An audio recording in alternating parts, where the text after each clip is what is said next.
HRP में आप सभी का स्वागत है। और मेरा कविता चैनल और शायरी ब्लॉग और एक चैनल यूट्यूब चैनल हमें उम्मीद है आप लोग सब्सक्राइब कर लिए होंगे। हर बार देते हैं। Jagdamba travels tour and cargo agency है शायरी का प्लेटफॉर्म। और जब मिसेज जगदम्बा तिवारी शुक्ला लॉ 36 है करके कविता संग्रह का, उसे सब्सक्राइब करिएगा, मिल जाएगा। उस पर भी वीडियोज़ हैं, 200 के ऊपर ही हैं कविताओं का। इस समय एचआरपी है। देखिए, शिक्षा ही मेरे आइडियोलॉजी वैभववाद की मूल जननी है। उस पे जो भी हम बोलते हैं उसका मेन बेस है शिक्षा। और आज तक हम यदि हैं धरती पे जिंदा 12 साल बाद से, तो उसके भी पीछे भी शिक्षा ही है। तो अभी ऑर्गेनिक कंपोस्ट वगैरह का देखिए हम जीरो बेस्ड ऑर्गेनिक खेती करते हैं। ऑर्गेनिक खेती मेरे लिए कोई नया नहीं है। मेरे बाऊजी लोग, मेरे बाबा वगैरह खेती बाड़ी करते थे। चूँकि ऑर्गेनिक खेती इसलिए लोग नहीं करते कि इससे उपज अच्छी नहीं होती थी। और हम चूँकि साइंस के स्टूडेंट हैं, हम एक्सपेरिमेंट भी करते रहते हैं। भले BSc पढ़े हैं, लेकिन सेल्फ रिसर्चर लगभग सारे सब्जेक्ट्स में हैं, लमसम कुछ छोड़ के। जितना हमको टाइम मिला हम अपना करते रहते हैं। तो इस बार हम डस्ट से सॉइल फॉर्मेशन किए। जब हमको डस्ट लोग नहीं दे रहे थे, जनरली हम सोचे कि चलो कुछ नया काम करते हैं, तो डस्ट से सॉइल फॉर्मेशन करते हैं। टेरेस है यहाँ पे नवाबगंज का, जो मेरा ये क्लिनिक है था 2023 तक यहाँ पे डॉक्टर साहब बैठते थे। ये मेरे वकालत का भी है। कोई केस मिलेगा तो उसे हैंडल कर सकते हैं हम। तो कोशिश रहती है, अगर कोई योग्य समझे केस दे तो हम देखेंगे। कोशिश करने में कोई दिक्कत नहीं है, जीत भी सकते हैं। क्योंकि पहला केस तो हम जीते ही थे अपने लिए, जिसके वजह से हम यहाँ पे हैं। तो सामाजिक उसूलों से मेरा थोड़ा शुरू से पटती नहीं है। हम शांति भाव रखते हुए ही उसका विरोध कर देते हैं। कहा जाता है विरोध एक्शन में हो ना तो ज़्यादा प्रभावित होता है।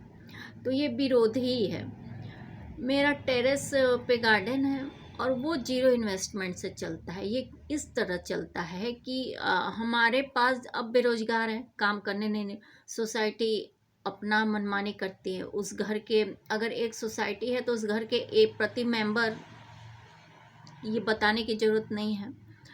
कोऑपरेट में अभी मेरा इन्वेस्टमेंट बेकार गया है। और कम से कम मेरा मैन्युफैक्चरिंग यूनिट तक सेट करने का जो प्रोसीजर था, छोटी सी शुरुआत से इन्वेस्टमेंट भी रद्द कर दिया, गाड़ी भी नहीं चलने पाई। मेरा 5 लाख से ज़्यादा का नुकसान हुआ, गोल्ड से लेके गाड़ी तक। और उसका इंश्योरेंस भी है अभी 2 लाख या कुछ का, या उससे ज़्यादा का, वो भी अभी मेरे पास है। सब बहुत सारी सुविधाएं हैं, तो वो तो मिल जाएगा कोर्ट से, कोई दिक्कत नहीं है। केस बस जीतने की ज़रूरत है। तो फ्री ऑफ कॉस्ट कैसे है? खुले पे हम करते हैं, ऐसा नहीं है कि हम बहुत ढक छुप के करते हैं। और उसी से मेरा किचन चलता है 80%, बाकी हम चीज़ें लेते हैं।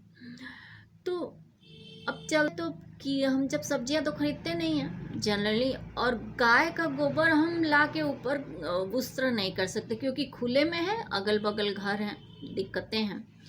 और हम वर्मी कंपोस्ट 2015 में ख़रीदे थे, तो मार्केट का वर्मी कंपोस्ट बहुत सही नहीं रहा, तो उससे तो मैरी गोल्ड नहीं होगा। तो हम अपना इसी तरह सड़ा के फूल पत्तियाँ वगैरह हम उसको थोड़ा ठीक किए वर्मी कंपोस्ट के साथ।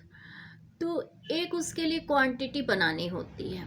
ज़्यादा ऑर्गेनिक हो जाने पे भी चीज़ें नुकसान हो जाती हैं, सड़ जाती हैं, बेकार हो जाती हैं। तो उसका हम क्या करते हैं कि जो प्रोडक्ट्स होते हैं, उससे जो पत्तियाँ और सारी चीज़ें निकलती हैं, उसी को हम मिट्टी में डाल देते हैं। उसके बाद जो जूठा निकलता है, जो चाय पत्ती निकलती है, उसको डाल देते हैं। लेकिन इसको, चूँकि मेरा डस्ट है, तो उस प्रोसेस को बनाने में कम से कम हमारी मिट्टी पहले कीचड़ में तब्दील होगी। चूँकि डस्ट है, उसमें कुछ भी नहीं होता है ऐसा कि जिससे वो पूरा सॉइल फॉर्मेशन का एक अलग प्रोसीजर है। पहले तो डस्ट को लोग खाने योग्य नहीं मानते थे, इसको मतलब जहर के रूप में एक्सेप्ट किया जा, डस्ट वगैरह से तो हार्ट अटैक्स भी आते हैं। ये डॉक्टर्स को हम बहुत पहले से बता रहे हैं, अभी तक कोई इसको वो नहीं किया। लेकिन डस्ट जो होता है, डोमेस्टिक डस्ट भी अगर बहुत ज़्यादा सफाई करें और चला जाए अंदर, तो जिनको हार्ट वगैरह की प्रॉब्लम है उन्हें हार्ट अटैक आ सकता है। गंदी स्मेल से हार्ट अटैक आ जाता है। लेकिन हम तो खैर बनाते हैं, बचाव करके रखते हैं। अब तो 100 गमले बन गए हैं, उससे 500 गमले बनाए जा सकते हैं, क्योंकि डस्ट का प्योर ऑर्गेनिक मिट्टी है मेरा, धीरे धीरे बन रहा है। उसको बनने में 5 साल लगते हैं, हमारे 5 साल लगते हैं, कम से कम 8-9 साल से तो हम डस्ट से बना ही रहे हैं। पहले की मेरा मिट्टी जैसे धूल वगैरह था इकट्ठा किया हुआ, और कुछ अदर चीज़ें थी, और कुछ मेरे यहाँ 1 या 2 गमले मिट्टियाँ भी थीं, सैंड भी था, एक मतलब एक भगोने तक होगा। सब मिला जुला के हम कई तरह की मिट्टी पे कोशिश किए। उस समय 9 साल पहले से कर रहे हैं, खाली हुए हैं तो इस तरह करके ना अच्छा प्रोडक्शन किसी भी चीज़ का 40 से 45 प्रोडक्ट हम लमसम, हमें लग रहा है सक्सेसफुल रिज़ल्ट थोड़े थोड़े करके देख चुके हैं। जो बाद में हमें ज़मीनें मिले तो हम बड़े प्रोडक्शन कर सकते हैं, तो वो हम नहीं करेंगे। अब अगर हम जिन बच्चों को अडॉप्ट करेंगे वो अगर इंटरेस्टेड होंगे तो होगा।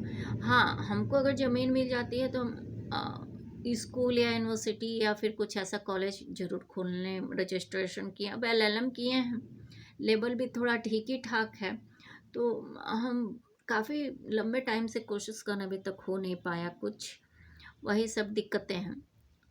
तो इस तरह करके ऑर्गेनिक बनाने से क्या होता है कि आपका, अगर आप निर्धन परिवार में भी हैं और बहुत ज़्यादा सब्जियां नहीं लेती हैं, NPK के लिए पूरे चीज़ें सब एंड जो स्क्रैप है और अदर चीज़ें खरीद के आप बन करेंगे ऑर्गेनिक, वो ऑर्गेनिक थोड़ा कॉस्टली पड़ता है। तो इस तरह आपका सस्ता पड़ेगा। बस ये है कि आपके पास नॉलेज होना चाहिए कि किस चीज़ में क्या होता है। जैसे कि पत्ती भी आप सड़ा रही हैं, तो आपको ये नॉलेज होना चाहिए कि इसके सड़ने के बाद जो मिट्टी बनेगी उसमें कौन सा तत्व NPK